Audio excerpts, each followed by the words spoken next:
Welcome to the Aurora Webinar, everybody. We're super excited. I'm your host, Danny O'Malley. Got Brandon Barton, Director of Dealer Support. Got Andy hopping on here any second now, VP of Sales. Woo! And we got Grayson. And Grayson, I know we've been working together for a little bit now. I know next to nothing about you beyond that you're the Aurora Pro. So not to put you too much on the spot here, but tell us a little bit about yourself and your role at Aurora and what we can expect here. Yeah, 100%.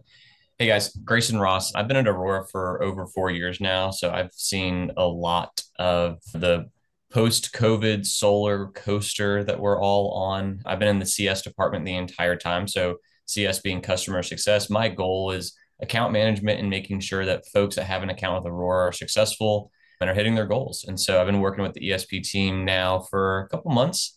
And yeah, I'm really excited to walk y'all through what we've been working on and what will soon be a very common practice for y'all with some really exciting features and advancements that Aurora is making.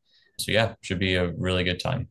Yeah, when we get started here, remember if you want us to talk about anything that you're curious about, use the Q&A function, the webinar here, and we'll see if we can cover it on the fly, but we'll save some time for sure at the end to go over any quick hits that you guys still want to know about. But yeah, I think for now, Grayson, I was going to say if you want to drive, do you have a good way to show like a sample instance of kind of the sales rep experience? You think that's a good place to start?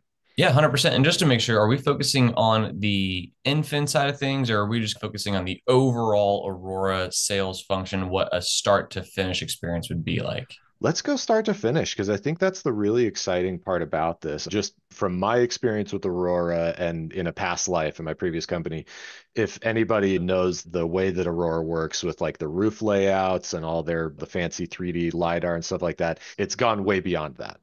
So that's a really key function of it, but there's a ton to it now. And yeah, Grayson, you're going to be able to talk a lot better to all the functionality. So Yeah. yeah, so let's just get into it.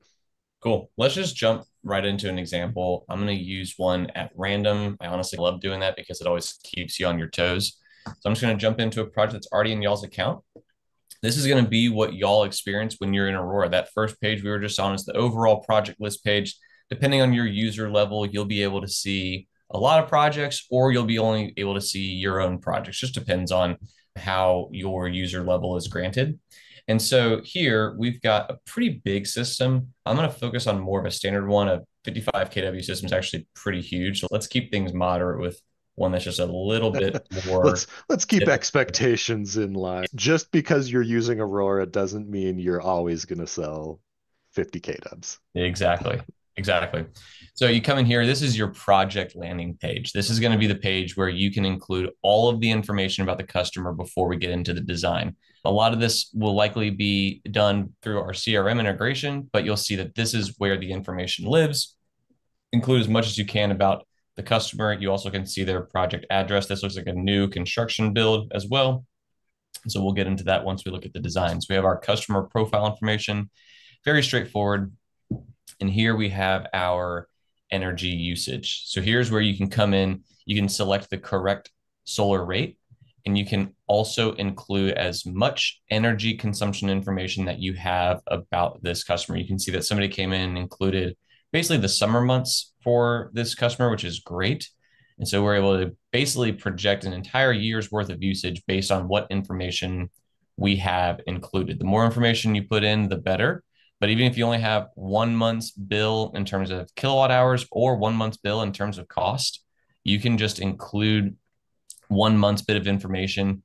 Or if the customer tells you how much annual energy they use, or if they have any other detailed information, we have a lot of different options for you to upload this consumption information. Basically, whatever you got, we're going to be able to work with. So I'll stick with the information that we've uploaded here. And let's go ahead and check out how we are breaking this down on an hour by hour basis. So you can see that we are currently showing you exactly how on the annualized basis that energy is being consumed. If you go into the summer months, you'll see that air conditioning is the main pull of energy like we would expect. And then in the winter, when we're on gas heating, there's going to be that, but we've actually selected electric heating for this customer, which is great. So you can actually edit the appliances and say that the heating is gas or electric. Now we're saying that heating is not electric actually on this one, so that is not being considered as offset. That's just going to be most of the energy being used. So you can get really granular with this information. Not going to go too much more into the weeds, but wanted to walk you through how this is all laid out and just how accurate you're going to be able to represent what the customer's offset's actually going to be. So this is more for like somebody who's the engineer that really wants to dive into it and be like, well, actually, I think I use, but you don't have to do this on every customer by any stretch, right? Absolutely. It's there for Okay, you to use. It's there for you to educate customers with, but it's not mandatory, but it is something that we're working on in the background to make sure that your solutions are as accurate as they can be. very cool. Love that. Yeah, cool. So next up, we will go straight into the project. I'm actually going to create a new design and show y'all what your experience is going to be for the most part. A lot of the folks in this call, you're going to jump straight into sales mode. So you're going to jump straight into sales mode. This is going to be where you are working interactively with the customer. You can also do a lot of this in advance of meeting with the customer. Once we get this launched, we will see that we can jump into our proposal, and then you have these 5 input items up here. The first one is going to be your usage. Again, this is just representative of what we saw on the project landing page. Once you've already included that information, it's just going to reflect here in the exact same way. And our next input is going to be the system design. So one of the greatest things that Aurora has built in the history of our company is Aurora AI roof design. And the reason why it's so great is because with one click of a button and about 10 to 15 seconds later, for the majority of homes, majority of standard, non-complex homes, some of these would be a little bit tricky and you might need to request a hand-built model. But running Aurora AI is the best start to any design because you don't even have to make any sort of design structural adjustments. And likely you're going to get a really accurate model in just a few seconds. Okay, so now this is actually a good example. This is a new construction. And so the LiDAR information that you see here is actually not available. So let me show you what we likely did in this situation. I'm going to switch over to another design. This is one that we submitted to the expert design team. And that expert design team is an in-house team of Aurora designers that are constantly building out 3D models. Hey, Grayson, go ahead. Since that error came up, this is actually great that this has happened, I think, for anybody watching or anybody who's watching in the future. The workaround, or not workaround, but next steps, we get the error. How do we request the expert model? 100%.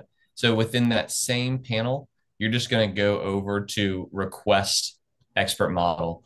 You'll see this one says view expert model since we already requested one. We're not going to facilitate y'all submitting more than you need. So it's actually a protection against using too many credits. And so you can actually just jump over to viewing the expert model. In that situation, if this was a brand new project, it would just say request expert model. And you can choose either a 90-minute turnaround time a 30-minute turnaround time or a 3-hour turnaround time. The 30-minute turnaround time is additional credits, obviously, because it's expedited. Yep. And then the 3-hour turnaround time is the standard amount of credits. Sweet. Yep. And like we talked about yesterday, I don't know if you were going to get to this, but the difference between an AI model and an expert model, the AI model is going to do a pretty darn good job of finding everywhere that it can put a panel safely and building out all based on the LiDAR shading, based on the 3D environment around it. But if there's a super cut up roof or some like crazy obstructions around the house, or definitely in this case, it's a fairly complex roof. I would say this would be for me, maybe a 50-50, but probably lean towards an expert model. What's the easy way to tell, like at a glance, for somebody coming in and saying, ooh, this one I better go expert versus, yeah, we're good on AI? Absolutely. I think these are actually really good examples of it could go either way. If we had proper LiDAR information, which we don't since these Ah, houses are so new. brand new. They were in a field when the satellite passed over. All right. Exactly. Yeah. So it's a bit of a toss up. Some of these would be no problem for AI, but there's a lot of dormers. You see how there's a lot of different Mhm. roof lines and roof edges. And the reality is, when in doubt, just submit an expert model. And if you're not meeting with the customer in 10 minutes, use the expert model and submit it, and you're going to get a really accurate design right away. If you need something quick, and let's say you're meeting with the customer and you might even just be um, initiating a conversation with them and you want to go ahead and show them what a design would look like, using AI when it's available is great. And you can always go back and adjust it later on.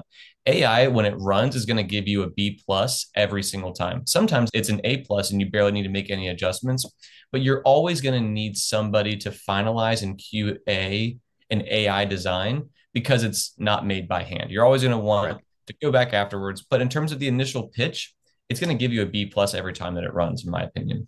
Yep. Ronak asked a really good question right along this. Does it accurately depict the height of the obstructions? It I'd 100% say, does. Yeah. yeah, So like, when yeah, LiDAR information is there, AI is going to factor in how tall or how short any of these obstructions are. It's also going to take into account the size of the obstructions. So our AI uses the LiDAR information that's there. When you're not using AI and the expert design team is modeling it, they're going to use Street View, they're going to use Zillow photos, they're going to use every bit of information that they have to confirm that for these obstructions here, they're actually flush to the house. And then for the vents, they're just a little bit off. They're not like 2 or 3 feet tall, probably just a foot off the height. And then that's going to factor into our shading profile. You can see that the shading is lower around these obstructions because they are at the height they are, but it's not committing too much shading just like that. yeah. So if anybody isn't familiar, LiDAR is laser inference something. Anyway, it's basically a satellite flew over, shot a laser down, and detected how far it got before it bounced back up. So what you'll see, this house isn't a good example because they were in a field, but actually even if you toggle it on, you can see it. There was like a lump in the ground or something. So basically, it builds this model where it'll go down to like within a couple inches, I'm pretty sure. And so you'll see a whole like basically landscape when you're looking at any roof or any like all the trees around it and everything like that. So it's very, very accurate when the AI has enough data to chew on from the start. 100%. 100%.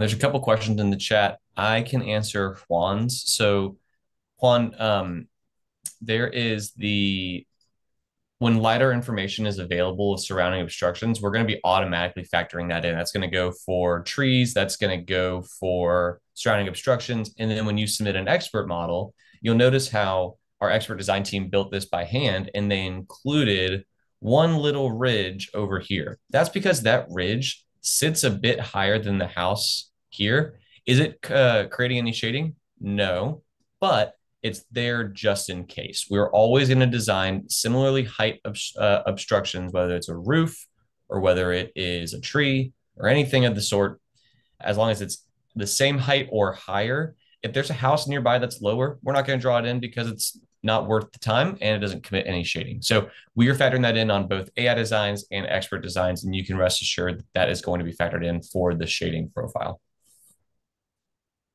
Cool. All right. So I'll walk through a AI design later on, but let's go ahead and proceed with this expert design because this is a really good example. So new construction, not a lot of shading, not a lot of trees, which is really great. And you can see that the irradiance here shows that.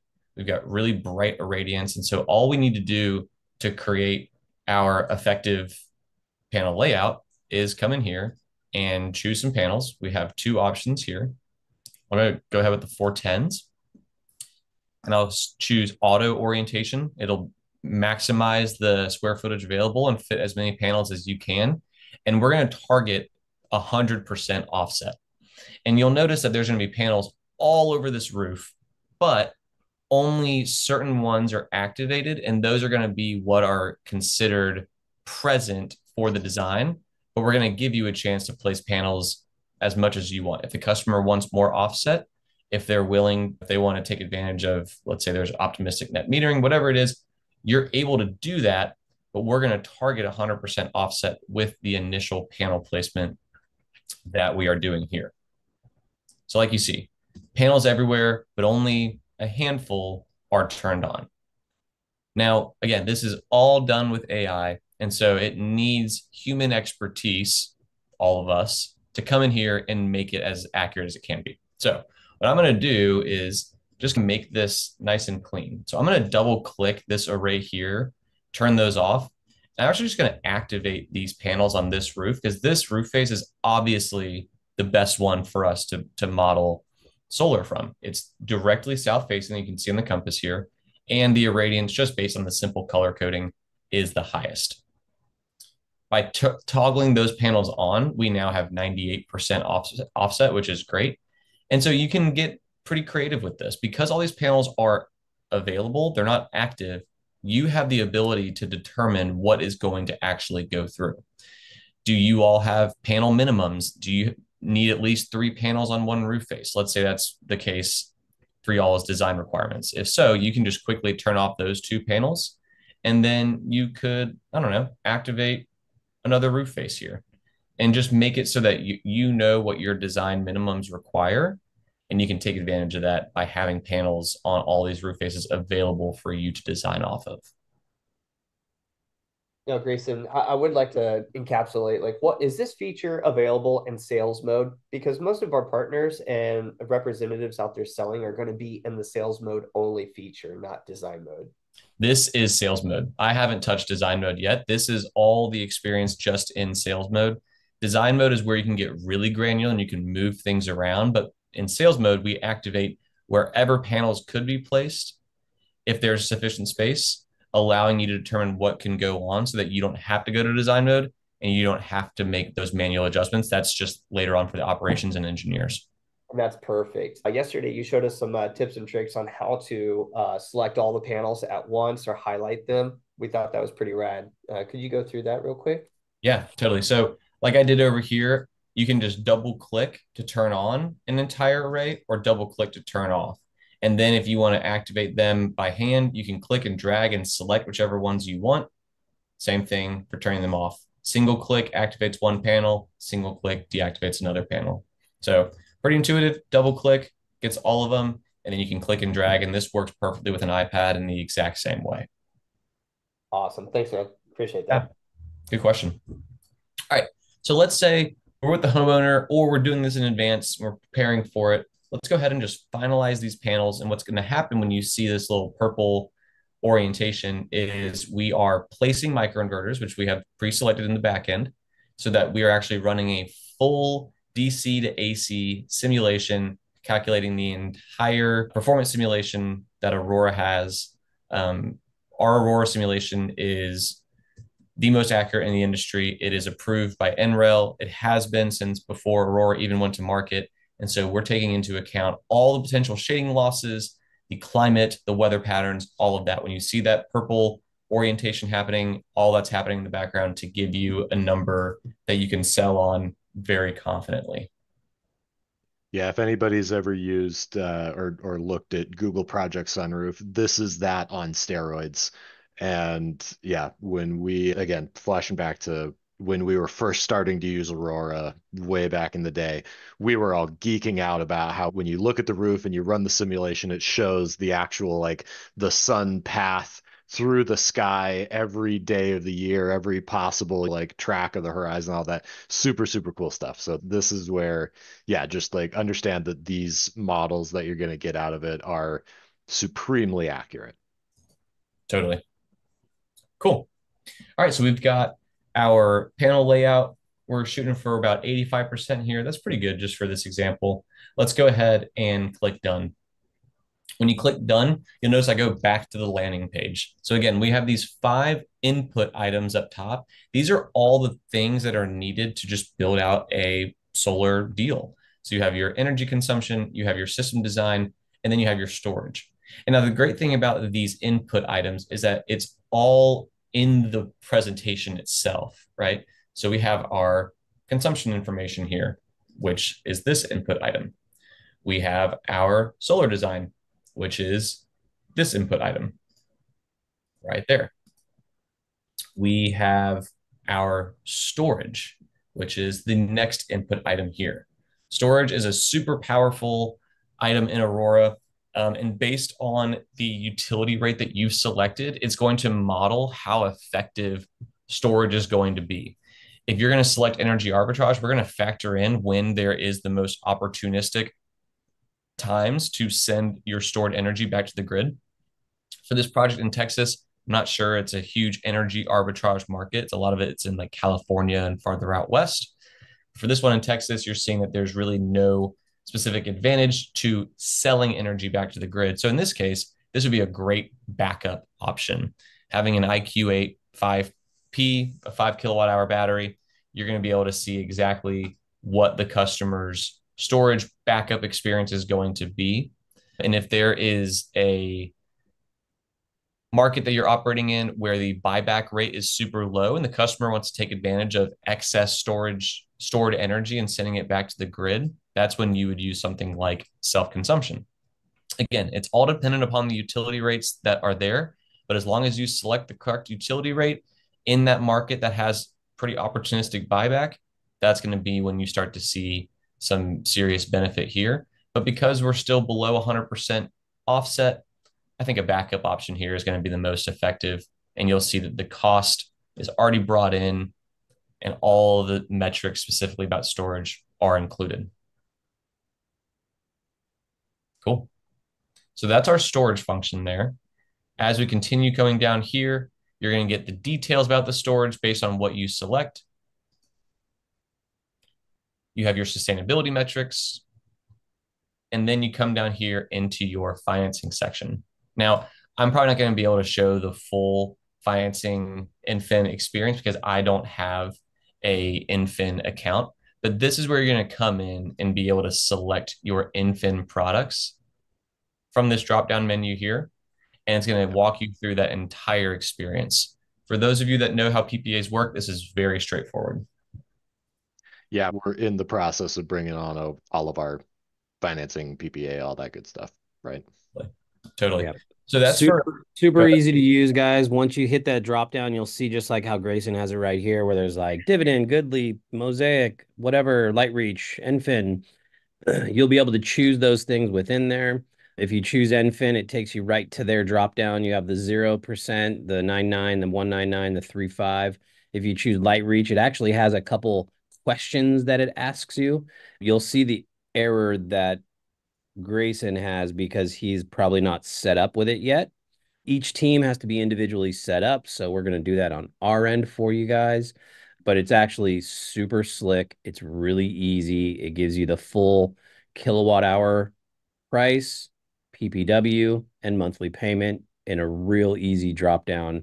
Choose a price, create a proposal. Yeah. Now, in the event, Andy or Grayson, let's say they can't overcome one of those errors in fetching the data, what would you suggest that user lean on? Like what tool? Absolutely. So these error messages are actually going to be really handy. So this, example project I chose, we need a last name, we need an email. So I just type in test@test.com. For that, we will eventually be able to get this going, but Lightreach is going to require those things up front. If you have questions about what those error codes or error messages are meaning, you can go to our live chat function up here in the top right, which I'll show you in just a second. I'm glad I'm able to actually pull the Lightreach example here. This is going to be how you actually choose your PPA option, and you'll see here in just a second. One thing to know as well, there's this little warning, not really a warning, more of an identifier down here, that we're actually taking into account Lightreach's requirements for performance simulation. We're doing that automatically. No worries about having to factor that in. That's already taken care of right away. Yeah. Right. And then we have our options here, and you can select whichever PPA rate you would like to. You can select this before you meet with the customer. So there's a lot of information here that they might have questions about. You're welcome to walk through that, or you can pre-select this before you sit down at the table with them. Anybody who's worried right now, who's looking and seeing 13 cents as the highest gap, this is Texas in an interesting market. So Do not fret. The pricing is awesome. Carry on. 100%. So let's select that. We're going to get our solar rate escalations and show all those details for the customer. And then right here in Aurora is when you are going to be able to begin the application process. That's going to send all the information over to whichever loan provider or TPO provider that is selected. And then you can apply straight from there. On that note, Michael had a great question. Can this do a soft check automatically through everything on one run? I'm going to assume no, right? No, it's not, Okay. because all these TPO operators operate distinctly and separately. We currently have LightReach, GoodLeap, and TPO and Infin as TPO providers. And so since they run their own proprietary credit checks, it's going to be a proprietary one for each option. From what I've heard, typically folks are only going with one TPO provider, but it's just a quick apply now for each one when you switch between whichever provider that you are working with. Yeah, that's great. So it's just a couple clicks away. It's not all at once. I know we can all dream, Michael. That would be real nice if it's just like, hey, here's your best bet. But yeah, no, real simple process to just say, this is my preferred option to go with. And then, oh, okay, that didn't work. What's your backup? Good to have that in mind. 100%. It's a good question. And watch this space coming soon to a theater near you. Something like that should be coming out, where it's a one check, one approval, who's approved. I wouldn't be surprised if that landed on your doorstep sometime in 2025. 100%. Cool. Let's walk through an example for a standard loan option. We already have those integrated as well. We've got Mosaic, GoodLeap, and Dividend, which is great. So when you select that financing provider, you're going to see all the products pull in directly from that financier. It'll just take a second. And you're going to see the very similar workflow to what we just experienced with the TPO options as well. You have all the options to choose from. You and the customer can walk through that specifically. Or if you want to preset this before you show up with them, you can have multiple designs of the same panel layout. If you want to have one TPO presentation, if you want to have one loan presentation, it's really easy to do so. You can just create new designs, duplicate them from the previous, and then have very seamless transitions between the two. Or you can actually compare financing options right here in Aurora. So there's that little compare button. If you want to compare a loan option at $399 for 20 years with a TPO option, you're welcome to do so. You're probably going to do a lot of explaining between the differences between what the loan and the TPO and how the escalators work and all that. You're welcome to do so. Even if you wanted to say, hey, if you wanted to go for a higher interest rate over a longer period of time, we can actually compare that as well. So whatever the customer is curious about, you're welcome to do so. Again, very probably heavy on the explanation, but you are welcome to compare whatever you would like. It's amazing how times have changed. Going from different portals, writing things on paper, trying to, memorize certain numbers to now it's just boom. I love it. 100%. So to go back, you're welcome to include this comparison if you'd like, but let's just go back and say we landed on a $399 at $223 a month. Loans are obviously pretty in short supply right now, but since I don't have an Infin or LightReach account, we're going to move forward with this just to get through the entire experience. Y'all will experience what I'm about to walk through with your TPO very easily. So I'm going to click done. We're going to go back here into our presentation where we just were. We've got all the information for the customer right here. They can apply for Mosaic, for example, right there as well. And here's where you're able to compare pre and post solar. Again, loans not super solid right now. We all know that's why you're seeing the immediate increase, but there's a really handy way that Aurora allows you to show folks that you're going to be able to break even at a certain period of time. And with a TPO selected, you're going to see that the customer is immediately saving money right away because they're locking in that rate. Obviously, that's why TPOs are doing so great. And so you can show this preview bills here, which is located right at this top section of the pre and post solar area. And you can continue on. Super cool.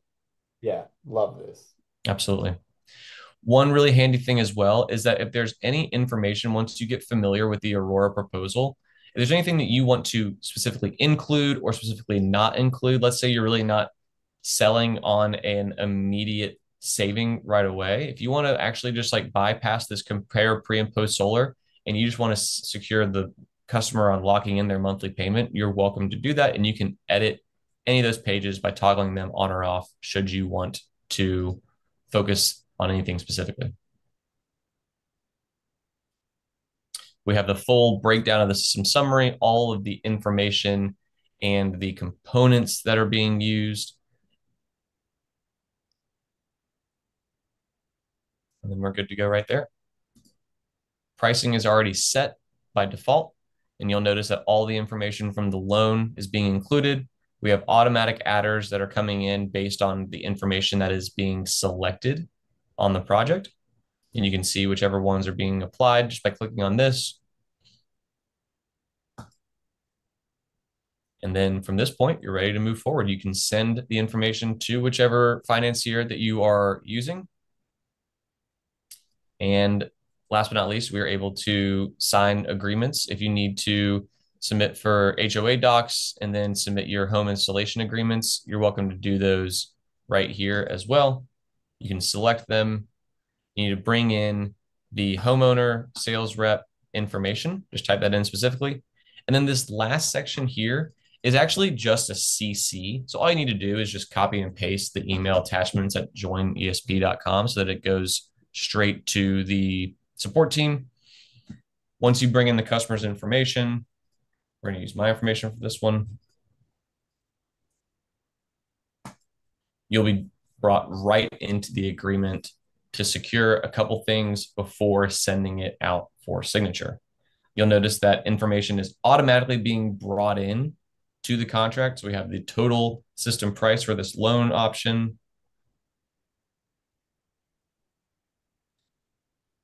You'll see the name for the various signatures required is going to say that there. Don't worry, that's going to automatically populate on the contract. You can just go ahead and send it out because each role is going to be required to input or sign on these dates, and it's going to walk through that specifically. You'll see that all the information is being brought into the system details, panels, quantities, pre-check that they're entering in the agreement as they know. $1,000 down payment, that's already being brought in. And once you have just double checked that everything looks good, we're waiting for the signature from the various roles, you can go ahead and send it out for signature. And it's going to go right to the emails that you selected when we typed those in. Once all of that is confirmed, you're going to see the signed contract living right here in this section up there. You can download it, send it to wherever it needs to go. But again, it's already CC'd to that email that's by default that you just copied and pasted right here. So everyone will get a signed copy and you'll be good to go. Love it. I didn't see him open up a spreadsheet one time. This is fantastic. Awesome. Well, we've got a couple good questions coming in here. Thanks everybody again for the engagement here. And remember, yeah, use the Q&A if you want to drop anything else in here. Grayson, do you have anything else to go over? Do you want to just hit some Q&As here? Let's do some Q&A. I see Rico's questions about green button data. Yes, I jumped into the utility upload section here, and you have the ability to add green button data in whichever format that you have it. It might take a little bit of formatting because it is a very large piece of usually CSV. And so if you know exactly how that's coming in, if it's in 15, 30, or 60-minute intervals, and the delimiter that is there, you can copy and paste this in, and we're going to give you specific updates if there need to be changes made. But yes, we love having interval data because it makes for the most accurate energy offset.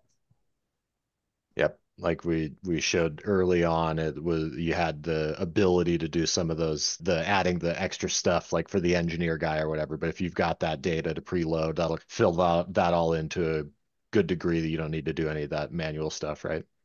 Exactly. Nice. Yeah, I love that. Yeah, I can answer Robert's real quick. Robert, the reason why you see Infin Finance is that we haven't made the Infin switch from TPO over into y'all's native integration, but we're going to do that soon. So you'll be able to see both of those options very quickly. Perfect. Correct. Christian had a good question about being able to change or manipulate the utility escalator. And I believe that it is fixed at 6%, right? I don't think we can change that, correct? Yep, you're not Yeah. going to want to change it. That is set for all projects by default. Leave that as it is, and we can actually go in and see if that has been adjusted, but leave that for what it is. We've set that foundationally in the settings. Yeah. Is A legal thing as well. So just yeah, that's one of the reasons there for anyone listening. That's one of yeah, those things that can get everybody in quite a bit of trouble, even though we know PG&E is going up like 23% crazy. here, which is bonkers. Yeah, just know that, yeah, there are, I won't name them, but there are some outfits that say, no, you have to have no more than a 4.5% increase, even though, yeah, we know it's going crazy than that. So just, yeah, if you're ever feeling locked in by that, just understand the talk track around it. The homeowner is going to be able to do their own. You can pull up the article of what the CPUC just passed like 3 times in the last year to raise those rates. So, yeah. Mm-hmm. Elmer had a great question. Does the model show different times of day? Can you do like the sun path, show them the fast forward of something like that while you're in sales mode? Absolutely, you can. So down here, you've got the Sun Path tool, and this allows you to show every month on every hour. So once you press play, you'll see that over a monthly basis at noon, this is where the sun is going to be at each moment. So let's go back to month 6, and we'll go hour by hour, and you're going to see exactly how much sun access they have. The cool thing is that when trees are drawn in, you're literally going to get a visual of all the shading that applies. So you see how the shading comes off the house in the morning. And especially here, remember how we said that there was no shading coming from this really throughout the entire year from this side structure, the neighboring house? If I were to go back to hour 12 in month 12, so December at noon, we're still not getting any shading from that here. So talk about accuracy. There's so much happening without us being even able to see it, but even the stuff that we make visible for the accuracy of our shading programs, this is what's the most important for selling confidently on what you know is going to be what the customer experience is. So rad. This is what I was talking about earlier. This is what we geek out on all the time. So if you do want to have that wow factor with your customers, that is available just to show them right then and there. Like, hey, check this out. Isn't this cool? There's actually some science behind all of this saving money thing that we do. The Yeah. power of science. Yeah. Pretty neat. Totally. Hey, Michael, good question. Can you show the interval data? It's actually just going to depend on whichever utility company you work with. They're going to allow you to download it in either green button format or in interval data format.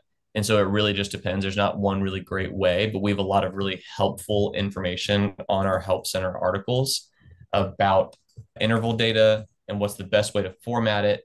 We've got some really great stuff because it can be very tricky. So we have example with BG&E, SDG&E, but obviously you can download interval data from various utility companies as well. It's just going to depend on how they format it. That's why it's really helpful that we created not just green button upload, but the fact that it's just interval data overall, and it's going to format to however that utility company supplies it, because they can really do whatever they want, which is what we're used to.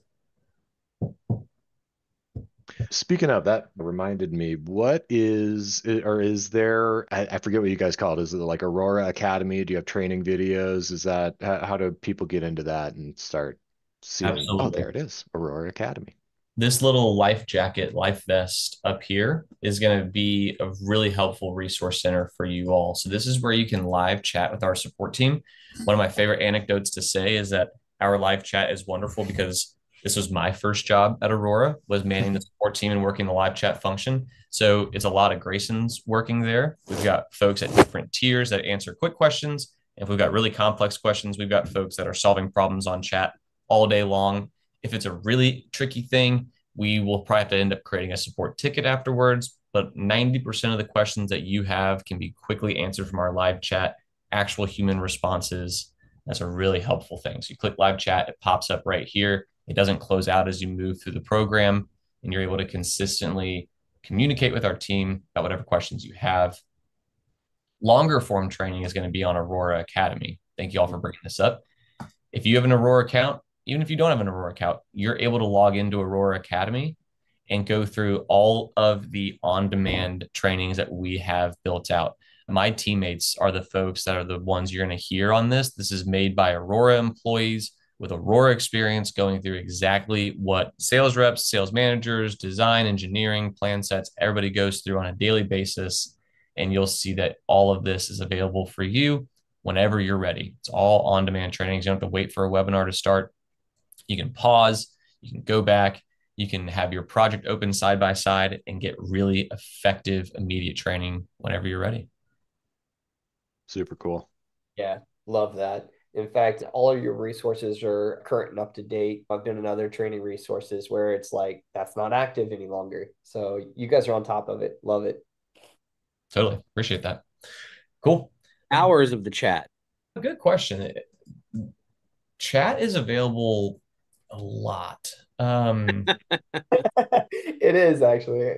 Yeah.